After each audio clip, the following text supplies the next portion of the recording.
Hi! Hello! Good morning everyone! Ito na naman tayo. Kakain na naman tayo ng pansitan.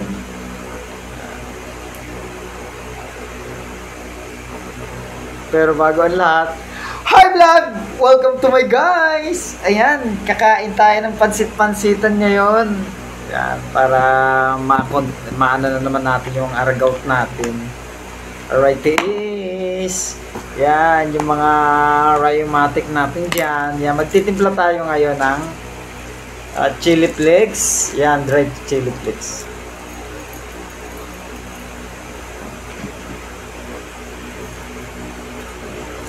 Depende sa panlasa mo.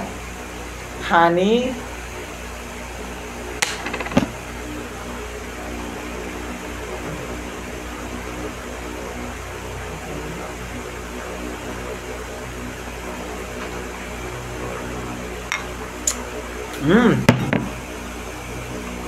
yummy. And vinegar.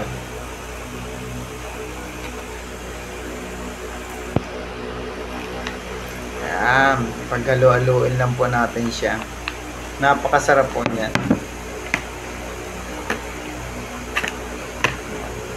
Constipated ka, 3 to 4 days, hindi ka makapupo, ayan lang. Yan, kapag mataas yung uric acid mo, yan, kakain ka na ito, neutralize yung ano mo, yung uric mo. Dahil meron siyang sangkap na amino acid. Dati pag inatake ako ng arthritis, masakit. Pero ngayon, okay na siya. Siyempre, iiwas-iwas din sa mga bawal. Unang-una alak. Yan, mga matatamang pagkain. Ayan. Sasahulan po natin siya.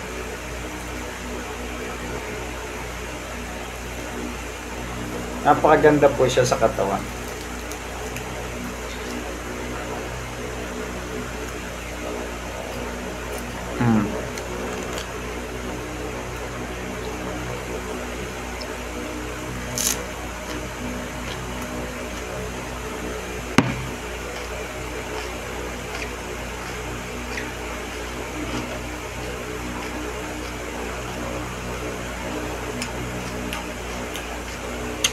Wala pa akong kain ngayon. Ito palang kinain ko.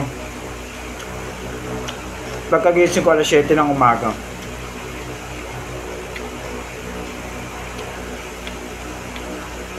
Kaya ang pansit-pansitan na rin kayo guys. Promise. Pwede mo siyang iulam. At may ulam ka na, gumaling ka pa. Okay.